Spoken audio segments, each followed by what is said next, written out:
नमस्कार साथियों। JSSC CGL के लिए नागपुरी सिलेबस को कवर करते हुए आज ये हमारा 7वां वीडियो है, जिस वीडियो में हम बनकेवरा भाग 1 के पद्य संकलन को पढ़ेंगे। बनकेवरा भाग 1 के पद्य संकलन को पढ़ते हुए मतलब कविताओं को पढ़ते हुए आज ये हम लोग 9th कविता को पढ़ेंगे। इससे पहले की वीडियो क्लासेस में हम लोगों ने 8 कविताओं को पढ़ लिया है। तो आइए देखते हैं, ये जो 9th कविता है वो है झारखंड वंदना, जिसे लिखा है मृत्युंजय नाथ शर्मा ने। झारखंड वंदना को मृत्युंजय नाथ शर्मा ने झारखंड की प्राकृतिक, धार्मिक और जो सांस्कृतिक समृद्धि है उसको दिखाते हुए, उसका वर्णन करते हुए कवि मृत्युंजय नाथ शर्मा ने इस कविता को लिखा है। पहले पद में कवि ने झारखंड के खनिज संपदा से समृद्ध भूमि को, समृद्ध स्थिति को दिखाते हुए पहले पद को लिखा है। तो आइए देखते हैं झारखंड के से संबंधित ये जो कविता है उसमें कवि मृत्युंजय नाथ शर्मा ने क्या लिखा है। तो पहले पद में कवि लिखते हैं, झारखंड प्रदेश परे हीरा मणि मोती बरे, झकमक करे घरे घरे जय जय नागपुरे, ए भाई पारस नाथे पारस के पहाड़े रे जय जय नागपुरे। झारखंड प्रदेश परे कहने का यहाँ पे अर्थ है झारखंड राज्य में। हीरा का अर्थ यहाँ पे हीरा है, मणि है, मोती है, जो रत्न को दर्शाते हैं। इसके अलावा भी झारखंड राज्य में बहुत सारे खनिज मिलते हैं, जैसे लोहा है, कोयला है, अब्रक है, एल्युमिनियम है, यूरेनियम है और भी बहुत सारे जो खनिज हैं वो झारखंड में ही मिलते हैं। झकमक करे घरे घरे मतलब झकमक करे घरे घरे, घरे घरे कहने का अर्थ है हर घर, हर एक घर। झकमक कहने का मतलब झिलमिल, झिलमिल जो है वो यहाँ पे समृद्धि को दर्शा रहा है कि हर घर यहाँ पे समृद्ध है। जय जय नागपुरे, ऐसे झारखंड राज्य का जय जयकार हो, ऐसा कवि मृत्युंजय नाथ शर्मा कहते हैं। ए भाई पारस नाथे पारस के पहाड़े, पारसनाथ पर्वत को यहाँ पे दिखाया गया है जो गिरिडीह जिला में है और वहाँ पर पारस पत्थर पाया जाता है जो बहुत ही मूल्यवान है। तो इस पद में कवि जो है वो कहते हैं, इस पद में कवि जो है वो झारखंड की समृद्धि और झारखंड की खनिज संपदा को दर्शाते हुए बताते हैं कि झारखंड राज्य में हीरा, सोना, मोती, मणि पाए जाते हैं। यहाँ का हर घर जगमग करता है और गिरिडीह जिला में अवस्थित जो पारसनाथ पहाड़ी है वहाँ पर अति मूल्यवान पारस के पत्थर पाए जाते हैं। ऐसा मृत्युंजय नाथ शर्मा झारखंड राज्य की समृद्धि को दर्शाते हुए कहते हैं।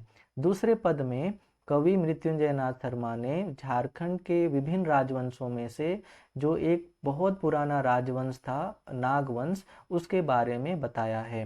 तो इसमें कवि लिखते हैं, नागवंश अवतरे फनी मुकुट नरवरे, सुतियांबे गढ़े मुड़हरे रे जय जय नागपुरे। तो मुड़हरे का अर्थ है यहाँ नागवंशियों की जो 3 प्रमुख राजधानियां थी उन राजधानियों को मुड़हर कहा गया है।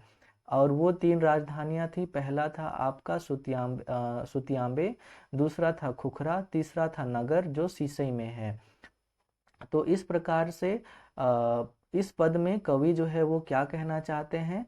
इस पहले पद में कवि जो है वो कहते हैं कि झारखंड की प्राचीन राजवंश नागवंश की स्थापना फनी मुकुट राय ने किया था और उन्होंने अपनी पहली राजधानी सुतियांबे को बनाया था। बाद में विभिन्न राजाओं ने अलग अलग राजधानियां बनाई और उन राजधानियों में से 2 प्रमुख राजधानी थी, एक था खुखरा, दूसरा था नगर जो सिसई प्रखंड में है और वो गुमला जिला में है। दूसरा हम लोग पद को पढ़ते हैं, रामगढ़े रामनगरे राम रेखा धाम परे, रामचंद्र प्रभु लीला करे रे। ये तीनों स्थान के नाम हैं। राम रेखा धाम जो है वो सिमडेगा जिला में है। प्रभु रामचंद्र मतलब भगवान श्री राम को यहाँ पे कहा गया है। तो इस दूसरे पद के माध्यम से कवि क्या कहना चाहते हैं। तो इस पद में कवि मृत्युंजय नाथ शर्मा भगवान श्री राम के वनवास काल के समय झारखंड आगमन का वर्णन करते हैं और बताते हैं कि भगवान श्री राम झारखंड के रामगढ़, रामनगर और रामरेखा धाम में पधारे थे और यहाँ पर पधार करके उन्होंने, यहाँ पर आ करके उन्होंने इस पावन धरती को और भी महान बना दिया। इसीलिए झारखंड राज्य का जय जयकार हो, ऐसा कवि मृत्युंजय नाथ शर्मा कहते हैं। आइए हम लोग आगे की जो पद हैं उसे देखते हैं।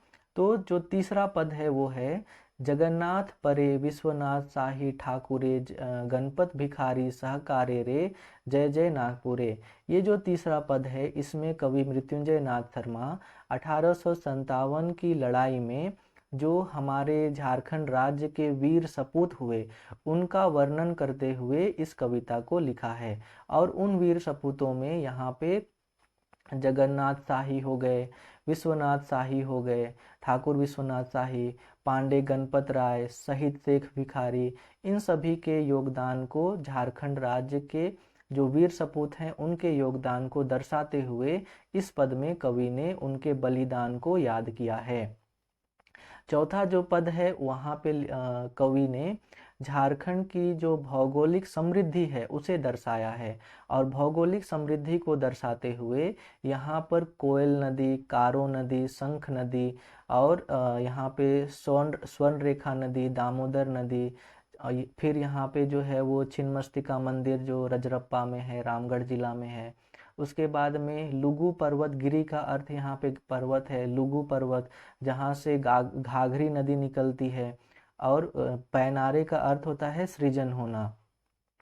तो इस पद में कवि ने झारखंड की भौगोलिक समृद्धि को दर्शाते हुए झारखंड की प्रमुख नदियां कोयल, कारो, शंख, स्वर्णरेखा और दामोदर नदी के बारे में बताया है। साथ ही माता छिन्नमस्तिका मंदिर रजरप्पा के बारे में भी कवि ने उल्लेख किया है जो दामोदर और भैरवी नदी के किनारे स्थित है। साथ ही यहाँ पे कवि ने लुगु पर्वत से निकलने वाली घाघरी नदी के बारे में बताया है। तो कुल अगर हम लोग इसके भावार्थ को समझें तो बस कवि ने यहाँ पे झारखंड की भौगोलिक सुंदरता, उसकी समृद्धि और माता छिन्नमस्तिका मंदिर के द्वारा यहाँ पे धार्मिक समृद्धि को भी कवि ने इस पद के माध्यम से दर्शाया है। अब हम लोग आते हैं पांचवा पद। यहाँ पांचवा पद में कवि ने झारखंड की जो सांस्कृतिक और जो धार्मिक सुंदरता है उसको दर्शाया है, धार्मिक समृद्धि को दर्शाया है। तो इसमें कवि लिखते हैं लक्ष्मी नारायण, यहाँ पे देखिए माता लक्ष्मी, भगवान नारायण और वंशीधर मंदिर नगर उटारी जो गढ़वा में है, बिजुलिया गुड़ू, ये बिजुलिया गुड़ू, उसके बाद में मदन मोहन मंदिर बोड़िया जो रांची जिला में ही है। उसके बाद में ठाकुर गांव भवानी शंकर, ठाकुर गांव स्थान का नाम है जहाँ पे भवानी मतलब माता दुर्गा और शंकर जी का मंदिर है। तो इस प्रकार से पांचवें पद में कवि ने क्या कहने का कोशिश किया है। जो पांचवें पद में, इस पद में माता लक्ष्मी, नारायण, वंशीधर मंदिर नगर उटारी, मदन मोहन मंदिर बोड़िया, दुर्गा और शंकर मंदिर ठाकुर गांव का उल्लेख करते हुए कवि ने झारखंड की सांस्कृतिक और धार्मिक समृद्धि को दर्शाने का प्रयास किया है इस पांचवें पद के माध्यम से। जो छठा पद है वो है हुंड्रू गौतम धारे दसम कर निर्झरे, हनुमान अंजनी नगरे रे जय जय नागपुरे, ए भाई टांगी नाथ त्रिशूल सहारे रे जय जय नागपुरे। तो इस पद के माध्यम से कवि ने झारखंड की जो प्राकृतिक सुंदरता है उस सुंदरता को दर्शाने का कोशिश किया है। और साथ ही साथ में भगवान हनुमान के जन्म स्थल आंजन धाम जो कि गुमला जिला में है उसके बारे में भी बताया है। साथ ही साथ में टांगीनाथ मंदिर की जो खूबसूरत त्रिशूल है, जो प्राचीन त्रिशूल वहाँ पे गढ़ा हुआ है, उसके बारे में भी कवि ने बताया है। तो इस पद के माध्यम से कवि का क्या भावार्थ है, छठा पद के माध्यम से कवि का क्या भावार्थ है। तो इस पद के माध्यम से कवि ने हुंड्रू जलप्रपात, जोन्हा जलप्रपात, दसम जलप्रपात, हनुमान भगवान का जन्म स्थल आंजन धाम गुमला, टांगीनाथ मंदिर गुमला का उल्लेख करते हुए झारखंड की प्राकृतिक एवं धार्मिक सौंदर्य का वर्णन किया है इस पद के माध्यम से। जो सातवां पद है वो है, उसमें लिखा है कवि ने देवी जी देवड़ी प्यारे प्यारे, हापा मुनि महा माया स्वरे, मछिंदर हीरा के भंडारे रे जय जय नागपुरे, ए भाई रांची के पहाड़ी मनोहरे रे। तो देखिए यहाँ पे देवड़ी मंदिर जो तमाड़ में है उसके बारे में कवि ने बताया है। दूसरा जो पद है, दूसरा जो बहुत ही मायावी मंदिर हापामुनि मंदिर है जो गुमला में है, उसके बारे में बताया है। फिर यहाँ मछिंदर का जो अर्थ है वो माया है। हीरा का अर्थ यहाँ पे हीरा ही है, जो इन मंदिरों को इंगित करता है कि इन मंदिरों में माया की प्राप्ति होती है, सुख समृद्धि की प्राप्ति होती है, और ऐसी प्राप्ति होती है कि हम किसी जो हीरे की खान है वहाँ पर जाकर के आए हैं, ऐसा इन मंदिरों में जाकर के हमें महसूस होता है, ऐसा कवि मृत्युंजय नाथ शर्मा कहते हैं। ए भाई रांची के पहाड़ी मनोहरे रे, यहाँ पे रांची का जो पहाड़ी मंदिर है उसको कवि ने दर्शाया है और उसे मन को हरने वाला सुंदर खूबसूरत बताया है पहाड़ी मंदिर को।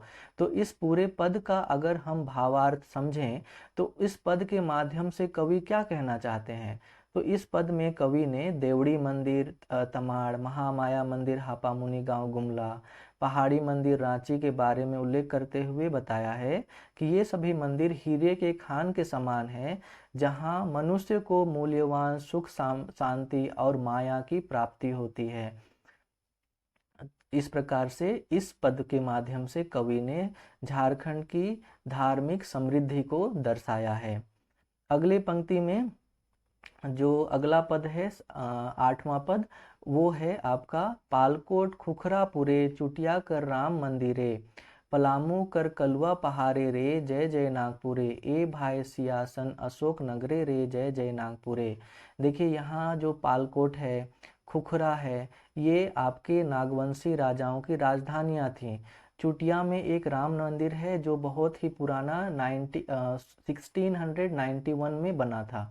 1691 में बना था, ये अपर चुटिया में है। दूसरा जो है वो है पलामू का कर कलवा पहाड़। यहाँ पे पलामू में जो एक प्रमुख पहाड़ है, ऐतिहासिक पहाड़ है, जो कलवा पहाड़ है, उसे यहाँ पे दिखाया है। तीसरा जो है वो सियासन अशोक नगरे, रांची में एक क्षेत्र का नाम है अशोक नगर, जहाँ पर राजतंत्र को, झारखंड की शासन व्यवस्था को चलाने वाले जो प्रमुख लोग हैं, जो अधिकारी हैं, वो अशोक नगर में ही रहते हैं। तो उसको भी इस पद में दिखाया गया है। तो इस पद के माध्यम से कवि का क्या भावार्थ है, कवि क्या कहना चाहते हैं। तो इस पद में कवि ने पालकोट, खुखरा, चुटिया का राम मंदिर, रांची के अशोक नगर का उल्लेख किया है। अब हम बात करते हैं कि जो 9th पद है वो क्या है। तो यहाँ पे लिखा हुआ है जयनाथ जय गावे, मतलब जयनाथ जो यहाँ पे है वो कवि मृत्युंजय नाथ शर्मा अपने आप को कह रहे हैं कि मैं इस पावन धरती का जय जयकार करता हूँ, इसका गुणगान गाता हूँ। सभे तीर्थ सिर नावे, और सभी तीर्थ स्थानों पर अपना सिर झुकाता हूँ। झारखंड नागपुर गाँवे रे जय जय नागपुरे, झारखंड नागपुर के गांव में मैं जगन्नाथ अपने सिर को झुकाता हूँ, इसका प्रणाम करता हूँ, ऐसा कवि इन दो पंक्तियों के माध्यम से कहते हैं। ए भाई सुधा बिंदु सुख कार्य रे जय जय नागपुरे, सुधा का अर्थ होता है अमृत और बिंदु का अर्थ होता है बूंद। तो इस पद के माध्यम से कवि जो है वो कहते हैं कि ये जो सभी समृद्धि है, जो ऐतिहासिक, धार्मिक और प्राकृतिक जो अमृत इस धरती पे है, वो बहुत ही सुख शांति इस धरती के लोगों को प्रदान करता है, और ऐसे ही बना रहे झारखंड हमारा, उसके लिए मैं अपना जो है शुभकामना करता हूँ, कामना करता हूँ, ऐसा इस पद के माध्यम से कवि कहते हैं। अब हम लोग इसके दो ही शब्द हैं जिसका अर्थ दिया गया है, यहाँ पे दिया हुआ है पहाड़। पहाड़ का अर्थ सिंपल आप समझिएगा कि पर्वत होता है। मुड़हर यहाँ पे दिया हुआ है, जो नागवंशियों की 3 राजधानी थी ना, पहला था सुतियांबे, फिर खुखरा, उसके बाद नगर सिसई है, उसको यहाँ पे दर्शाने का कोशिश किया गया है। अब हम लोग हमारे वीडियो का अंतिम पार्ट में आते हैं, क्वेश्चन आंसर में। तो वो सबसे पहला जो क्वेश्चन है वो हम लोगों को यहाँ पे इस कविता का एक पद दे दिया है, और इस पद से पूछा है कि ये जो पद है वो किस कविता से लिया गया है। तो पहले पद में पहला जो प्रश्न है वो है झारखंड प्रदेश परे, हीरा मणि मोती भरे, झकमक करे घरे घरे, जय जय नागपुरे। ए भाई पारस नाथे पारस के पहारे रे, जय जय नागपुरे। ये जो पद है, इस पद को किसने लिखा है? तो इस पद को लिखा है मृत्युंजय नाथ शर्मा ने। कवि मृत्युंजय नाथ शर्मा कर जन्म कौन बछर होए रहे। तो यहाँ पर कवि जो मृत्युंजय नाथ शर्मा है, उनका जन्म 30 जुलाई 1922 ईस्वी को हुआ था। अब हम लोग जो तीसरा क्वेश्चन है वो है, झारखंड वंदना कविता में कौन नदी कर चर्चा कवि कर हैं। मतलब झारखंड वंदना कविता में कवि ने किन नदियों की चर्चा की है। तो देखिए यहाँ पे शंख नदी का भी चर्चा किया गया था, स्वर्णरेखा नदी का भी चर्चा किया गया था, दामोदर नदी का भी चर्चा किया गया था। तो इस प्रकार से हमारा जो आंसर हो जाएगा वो हो जाएगा डी।